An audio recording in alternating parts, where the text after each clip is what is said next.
Assalamualaikum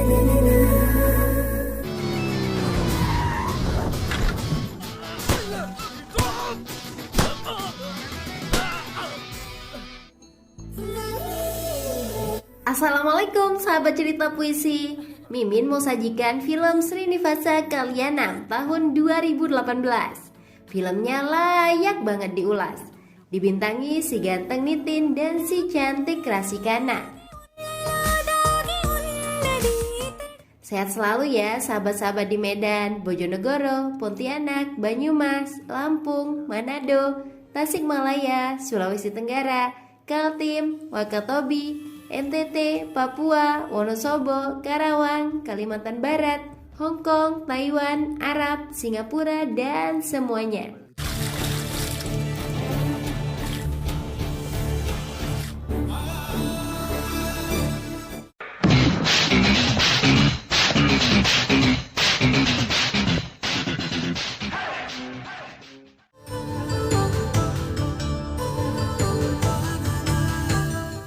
Srinivas Vasu tumbuh dan berkembang dalam keluarga tradisional.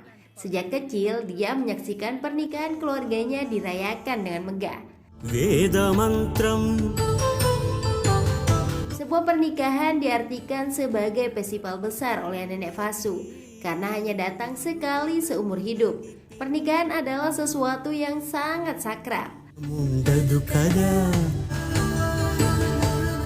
Nilai-nilai itulah yang membentuk karakter Vasu. Dia ingin pernikahannya dirayakan menjadi festival terbesar dalam hidupnya.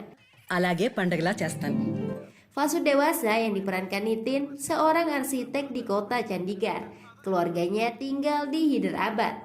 కానీ నువ్వు వచ్చేంతవరకు దీన్ని తిన్నా. Teman kantor Vasu, Prabu, ingin bunuh diri. Vasu menampar Prabu.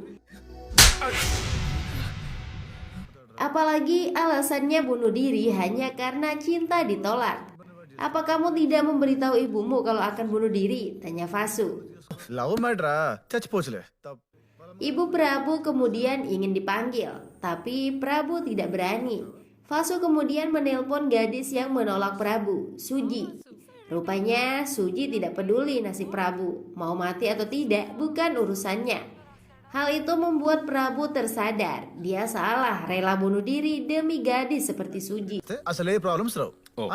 Ketika Vasu di lampu merah, sekelompok pemuda mengendarai mobil secara ugal-ugalan. Akibatnya seorang gadis jatuh tertabrak. Vasu menolong gadis yang menggunakan helm itu, lalu mengejar para pemuda tadi dan memukul mereka.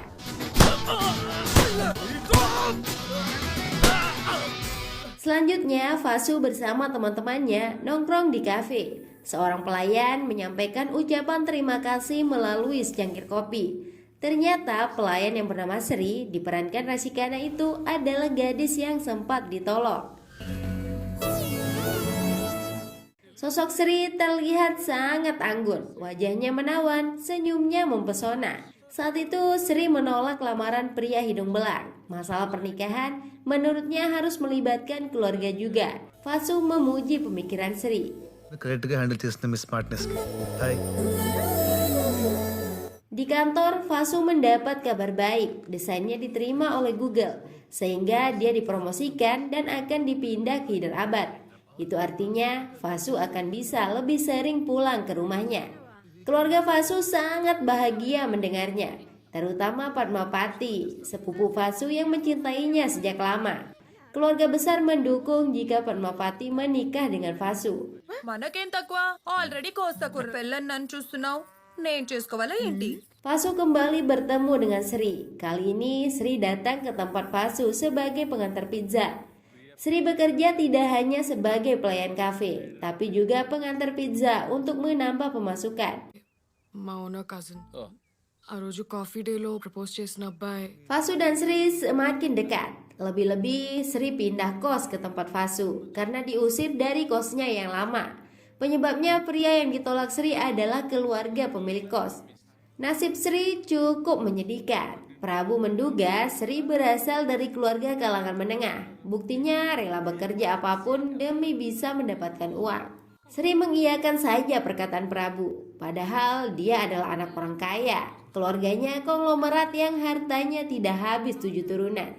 Ayah Sri adalah RK, pengusaha besar yang super sibuk. Dia tidak memiliki waktu untuk bersantai.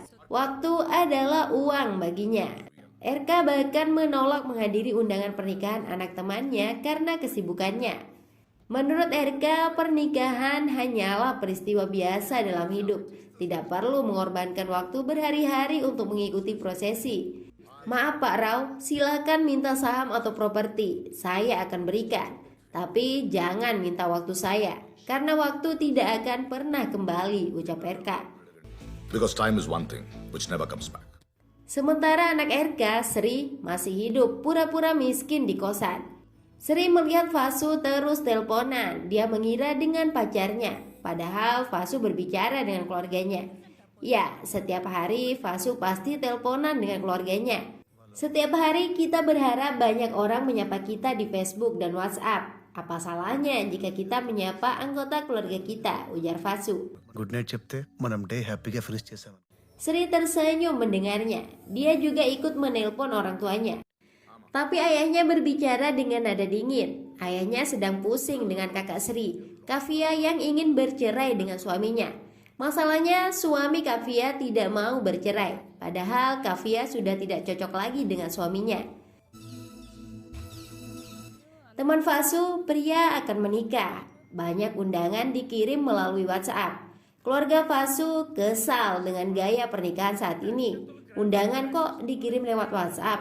Seharusnya menghadiri pernikahan juga cukup lewat WhatsApp.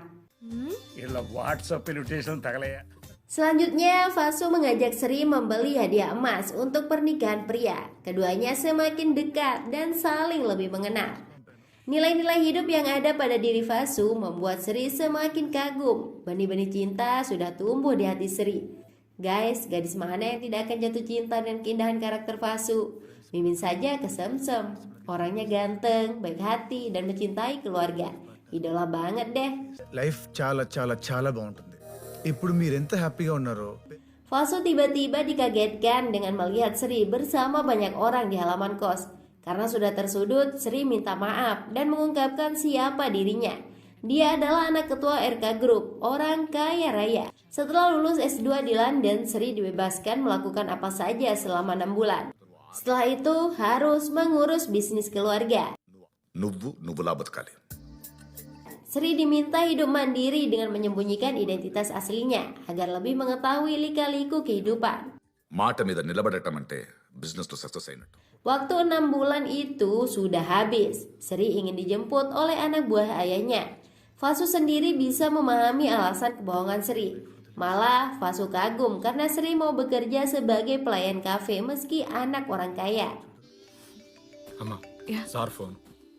Sebelum mulai kerja di kantornya sendiri, Sri meminta izin kepada ayahnya untuk menghadiri acara pernikahan temannya. Saat itu Sri juga sudah tidak malu menunjukkan cintanya kepada Fasu. Nomor telepon Fasu disimpan dengan nama My Heart.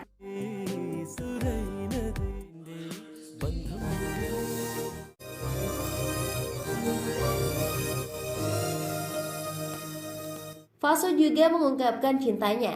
Sri ingin dijadikan pasangan hidup alias istri. Si ganteng dan si cantik akhirnya jadian di lokasi pernikahan pria. నువ్వు my heart అని ఫోన్లో సేవ్ చేసుకున్నావు. Pernikahan pria dan sekar dihadiri menteri. Orang tua pengantin meminta agar ritual pernikahan dipercepat karena menteri sangat sibuk. Fasu memberikan teguran. Menteri saja yang akan menjabat hanya 5 tahun disumpah pada waktu yang dianggap keberuntungan. Apalagi pernikahan yang akan dijalani seumur hidup. ఇష్టం వచ్చినట్టు మార్చడానికి పెళ్ళి అనేది ఈవెంట్ కాదు uncle. Ucapan Fasu membuat menteri dan orang tua pengantin tersadarkan. Selanjutnya, Fasu dan Sri kembali ke Hyderabad. Sri galau dengan pernikahannya. Fasu begitu mensakralkan sebuah pernikahan. Sementara keluarga Sri hanya melihatnya sebagai acara biasa saja. Fasu langsung menemui ayah Sri di kantornya. Karena soal pernikahan memang harus didiskusikan dengan ayah perempuan. Sri menjadi semakin khawatir, apalagi ayahnya masih saja bersikap dingin saat pulang ke rumah bersama Fasu. Sit down.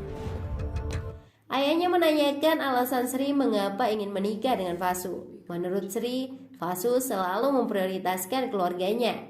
Tentu saja akan mengutamakan pasangan hidupnya juga. Sri merasa aman dan nyaman saat bersama Fasu, sama seperti ketika Sri bersama ayahnya. ఎంత హ్యాపీగా సెక్యూర్డ్గా అనిపిస్తుందో. Jawaban cerdas itu membuat RK menyetujui pernikahan Sri dan Fasu. Orang tua Fasu diminta segera datang, tapi Fasu langsung menegaskan bahwa orang tuanya tidak akan datang. Sesuai tradisi, paman sebagai orang tua wanita yang harus datang ke rumah saya membicarakan pernikahan. Ujar Fasu membuat RK kaget. అదే పద్ధతి సంప్రదాయం. Fasu kemudian pulang ke rumahnya di desa Sakineti Pali. Sambutan hangat didapatkan dari keluarga besarnya. Fasu kemudian menceritakan tentang Sri, gadis yang ingin dinikahi. Keluarga Fasu setuju saja. Sepupu Fasu, Padmavati yang memendam cinta sejak lama mendengar obrolan itu. Dia sangat patah hati, sekuat tenaga air matanya ditahan. విన్నానత్తయ్య. బా శ్రీ అనే అమ్మాయిని ప్రేమించాడంటే Selanjutnya, Sri dan keluarganya datang ke desa menggunakan helikopter. Malum saja, mereka keluarga kaya. RK langsung merasa jijik dengan kondisi rumah Fasu, kotoran binatang di mana-mana. Ayah Fasu, Rama Raju, kaget melihat keangkuhan RK, apalagi ketika berbicara soal mas kawin. Anda berbicara seperti pebisnis di sini. Kami menyetujui pernikahan ini karena Fasu mencintai Sri. Kami tidak harapkan apa-apa, ucap Rama Raju. Tiba-tiba RK mengajak Fasu untuk bicara empat mata. RK menyodorkan surat perjanjian pranikah yang harus ditandatangani. Isinya, Fasu setuju menceraikan Sri jika suatu saat nanti Sri ingin bercerai. RK melakukan itu tentu saja agar nasib Sri tidak seperti kakaknya, Divya, yang tidak mau diceraikan suaminya. Fasu tentu saja tidak menyangka ayah Sri akan melakukan itu. Pernikahan adalah hal yang sangat sakral baginya. Saat itu Fasu tidak memiliki pilihan lain. Dia setuju, tapi dengan syarat RK selalu meluangkan waktu untuk mengikuti seluruh proses pernikahan. అలా చేస్తానని మీరు మాటిస్తే నాకు okay. Kesepakatan pun terjadi tanpa ada orang lain yang mengetahui. Keluarga Fasu menetapkan acara pertunangan hari Jumat. RK dibuat kesal karena tanpa berdiskusi dengannya terlebih dahulu. Tapi akhirnya disetujui juga. Oke? Oke? Fasu dan keluarganya datang ke rumah Sri untuk pertunangan. RK selaku tuan rumah justru terlambat pulang. Dia memang pria sibuk. Untungnya acara pertunangan berjalan lancar.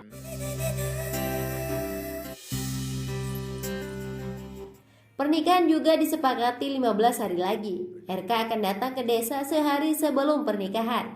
Nenek Fasu menjadi kesal karena ada 36 kegiatan yang wajib dilakukan sebelum pernikahan. RK yang sudah memiliki kesepakatan dengan Fasu tidak bisa berbuat apa-apa kecuali mengiyakan. Persiapan pernikahan mulai dilakukan. Masyarakat desa sangat antusias membantu karena ayah Fasu selalu berbuat baik kepada masyarakat selama ini. Daftar tamu undangan juga mulai ditulis. Semua keluarga diundang, termasuk yang tidak akur selama ini. Karena menurut nenek Fasu, pernikahan adalah momentum berkumpulnya keluarga dan sahabat. Untuk mengurus pernikahan, RK mengirim wedding organizer terbaik di Hyderabad. Tapi keberadaan mereka tidak dibutuhkan. Masyarakat bisa mengurus sendiri semuanya. WO itu cukup hanya sebagai penonton saja.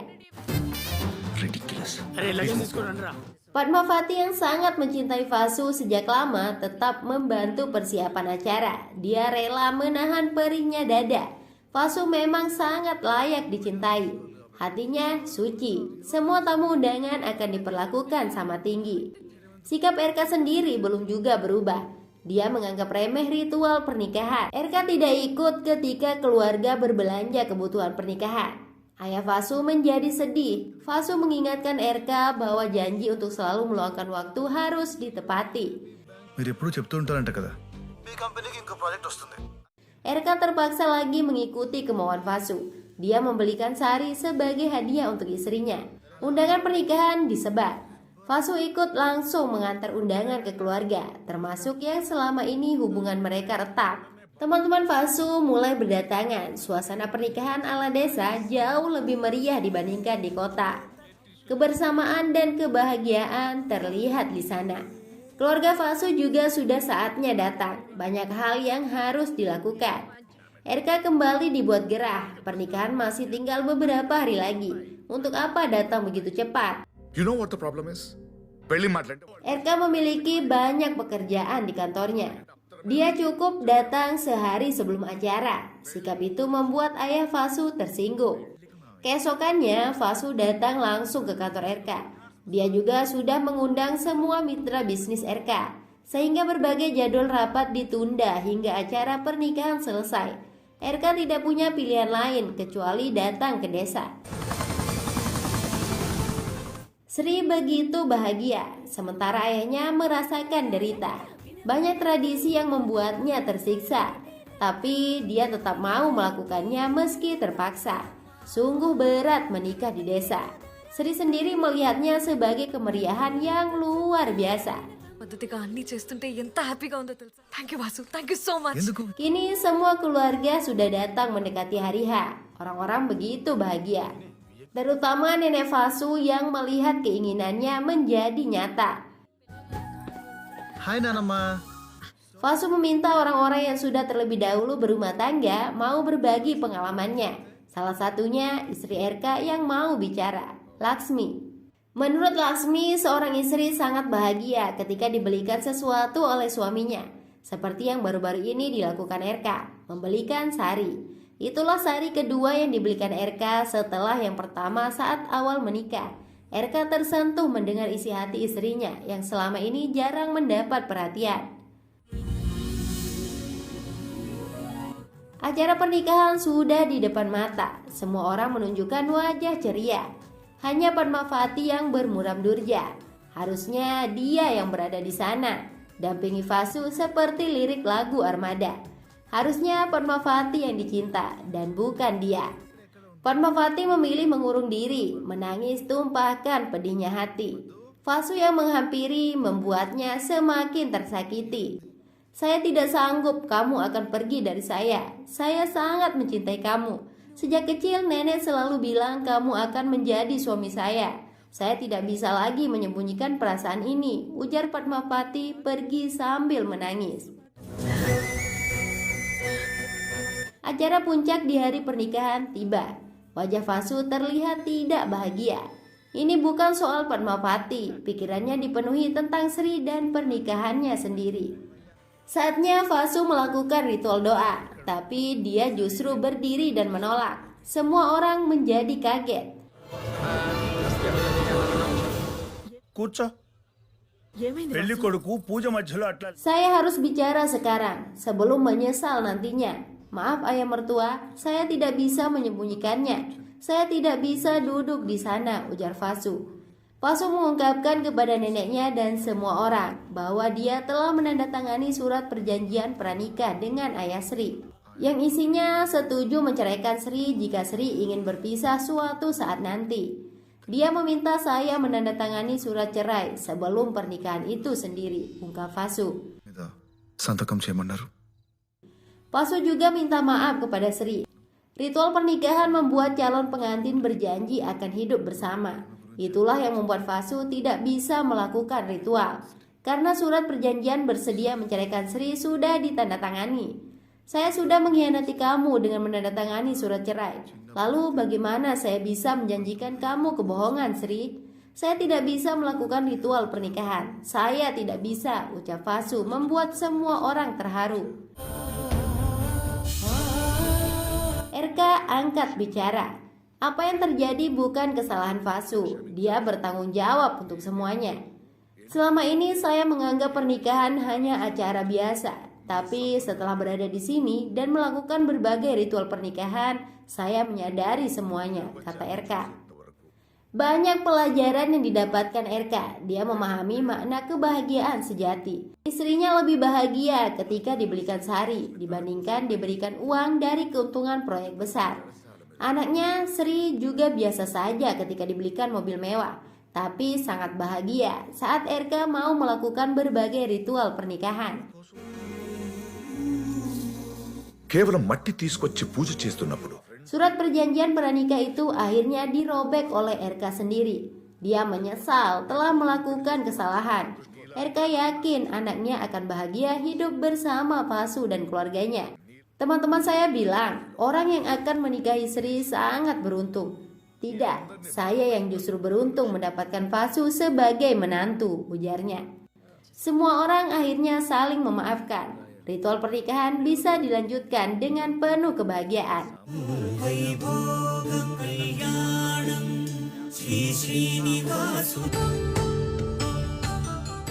Banyak orang mengalami perubahan. Divya juga tidak lagi inginkan perceraian.